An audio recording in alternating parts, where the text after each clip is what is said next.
Last வீடியோவில் டைப்ஸ்கிரிப்டில் இருக்க functions பார்த்துட்டு இருந்தோம்ல, இப்போ அதை கண்டினியூ பண்ணலாம். ஸோ ஃபஸ்ட்டு வந்து ஃபங்க்ஷன் வித் டைப்பலியாஸ் params. ஸோ டைப்பலியாஸ் வந்து நம்ம ஆல்ரெடி ஆப்ஜெக்ட் பார்க்கும்போது டைப் வந்து கிரியேட் பண்ணோம். ஸோ அதே மாதிரி நம்ம ஃபங்க்ஷனோட paramsக்கும் டைப் வந்து யூஸ் பண்ண முடியும். ஸோ அதை எப்படி கிரியேட் பண்ணுறது அப்படின்னு பார்க்கலாம். ஸோ இது பண்ணுறதுக்கு நம்ம ப்ரீவியஸாக பண்ணோம்ல, அந்த ஃபங்க்ஷனை அப்படியே காப்பி பண்ணிக்கிறேன். காப்பி பண்ணிவிட்டு அதை கமெண்ட் பண்ணிடலாம். ஸோ இங்கே ஆட் பண்ணுற அந்த ஃபங்க்ஷனை இப்போ பார்த்தீங்கன்னா நம்ம யூனியன் டைப் யூஸ் பண்ணுறோம்ல, ஸ்ட்ரிங் ஆர் நம்பர் அப்படின்னு யூஸ் பண்ணுறோம்ல.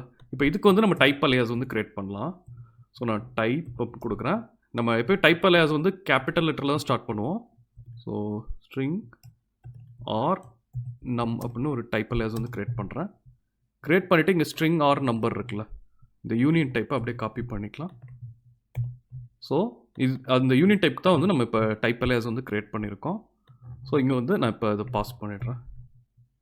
ஸோ இப்போ இதுவும் வந்து நார்மலாக ஒர்க் ஆகும். ஸோ ஃபங்க்ஷனில் நம்ம பேராம்ஸில் வந்து டைப்பலியாஸ் வந்து யூஸ் பண்ண முடியும். ஓகே, நெக்ஸ்ட்டு வந்து இங்கே இப்போ இது யூஸ் பண்ணுறோம்ல, யூனியன் டைப் யூஸ் பண்ணுற மாதிரி ஆப்ஜெக்ட்ஸ் எப்படி பாஸ் பண்ணுறது அப்படின்னு பார்க்கலாம். ஸோ இப்போ நான் இன்னொரு ஃபங்க்ஷன் வந்து க்ரியேட் பண்ணுறேன். ஸோ பிரிண்ட் ஆப்ஜெக்ட் அப்படின்னு க்ரியேட் பண்ணுறேன். இப்போ ஆப்ஜெக்டை வந்து பெராமா வந்து பாஸ் பண்ணலாம். ஸோ நான் இங்கே போயிட்டு யூசர் அப்படின்னு கொடுக்குறேன். யூசர்னு கொடுத்துட்டு இங்கே ஒரு ஆப்ஜெக்ட் வந்து செட் பண்ணலாம். ஸோ நேம்னா வந்து நமக்கு ஸ்ட்ரிங்காக வந்து வச்சுக்கலாம். தென் ஏஜ் வந்து நம்பர்னு வச்சுக்கலாம். ஸோ இப்போ இந்த ஃபங்க்ஷனில் வந்து நம்ம ஜஸ்ட் பிரிண்ட் மட்டும் தான் பண்ண போகிறோம்.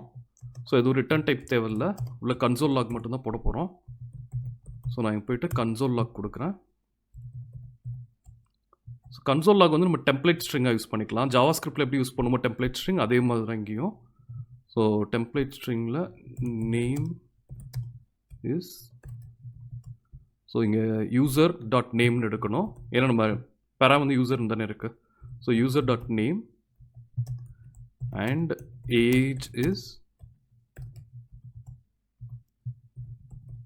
யூசர் டாட் ஏஜ் அப்படின்னு வச்சுக்கலாம். ஓகே, ஸோ இப்போ நம்ம இந்த ஃபங்க்ஷனை இன்வோக் பண்ணலாம்.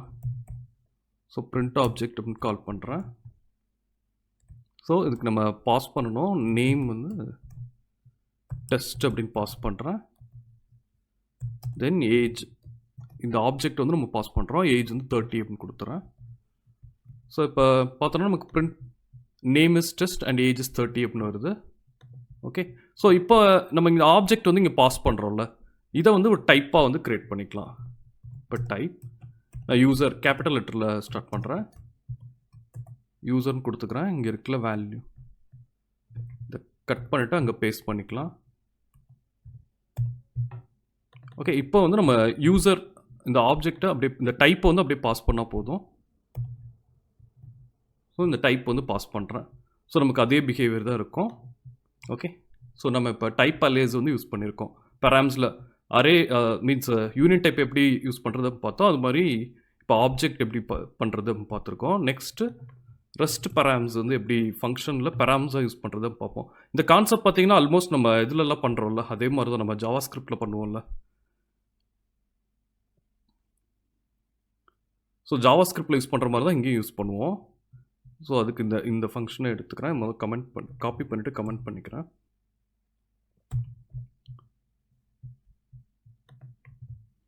பேஸ்ட் பண்ணிக்கிறேன். இப்போ பார்த்தீங்கன்னா நம்ம ஏபி, ஸோ இந்த டைப் நம்ம கிரியேட் பண்ணாலும் இதை ரிமூவ் பண்ணிடுறேன், இது தேவையில்லை.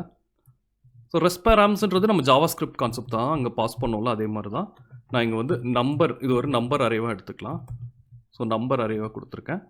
ஸோ இனிமேல் பார்த்தீங்கன்னா நம்ம 1 2 எத்தனை பெராம்ஸ் வேணால் பாஸ் பண்ணிக்கலாம். ஏன்னா நம்ம அங்கே ரெஸ்ட் கொடுத்துருக்கனால எல்லாமே ஆட்டோமேட்டிக்காக எடுத்துக்கும். இப்போ பார்த்தீங்கன்னா இப்போது இந்த செக் இருக்குல்ல, இஃப் கண்டிஷன், இது வந்து நமக்கு தேவையில்லை, இது ரிமூவ் பண்ணிடுறேன். ஏபி வந்து இங்கே இருக்குது. இப்போ நான் ஜஸ்ட்டு சும்மா பிரிண்ட் பண்ணுறேன். Already print state console lock C இருக்குல்ல, ஸோ சி எப்படி வருதுன்னு பார்க்கலாம். நமக்கு வந்து அரே இப்போ பார்த்தீங்கன்னா அரேவாக வருதுல்ல.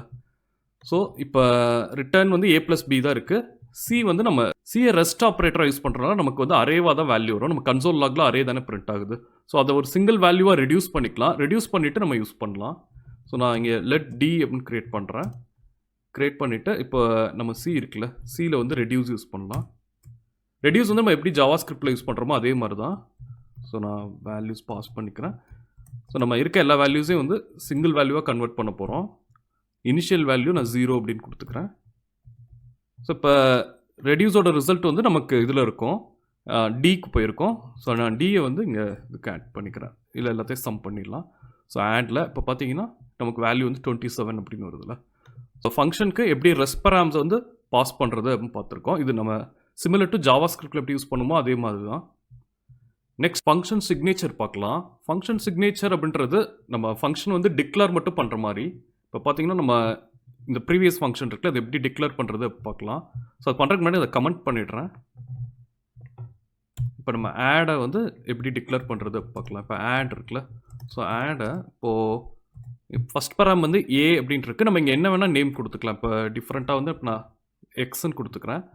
ஸோ எக்ஸ் வந்து நம்பர், தென் இது பி இருக்குது, நான் ஒய் அப்படின்னு கொடுத்துக்கிறேன். ஒய் வந்து நம்பர், தென் நம்ம ரெஸ்பராம் இருக்குது, ரெஸ்பராம் வந்து இசட் அப்படின்னு கொடுத்துக்கிறேன். இசட்டும் நம்பர் தான்.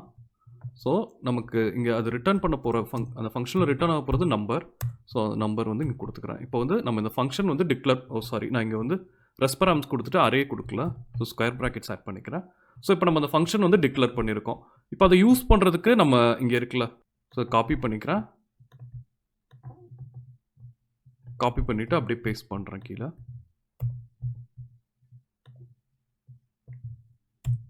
பார்த்தீங்கன்னா நம்ம ஏற்கனவே டிக்ளேர் பண்ணிட்டோம். ஸோ அதனால் லெட் ரிமூவ் பண்ணிடுறேன். ஸோ இப்படி தான் வந்து ஃபங்க்ஷன் சிக்னேச்சர்ஸ் வந்து ஒர்க் ஆகும். ஃபங்க்ஷன் சிக்னேச்சர் நம்ம கிரியேட் பண்ணுறப்போ நமக்கு நேம் தான் வந்து முக்கியம். இப்போ ஆட் நேம் கொடுத்துருக்கேன், அது அப்புறம் அடுத்து பார்த்தீங்கன்னா டைப்ஸ் வந்து நம்ம பெராம்ஸ் நேம் வந்து என்ன வேணால் சேஞ்ச் பண்ணிக்கலாம். இப்போ நம்ம அதை டிக்ளேர் பண்ணும்போது எக்ஸ் ஒய் இசட் கொடுத்துருக்கோம், யூஸ் பண்ணும்போது ஏபிசி கொடுத்துருக்கோம்ல.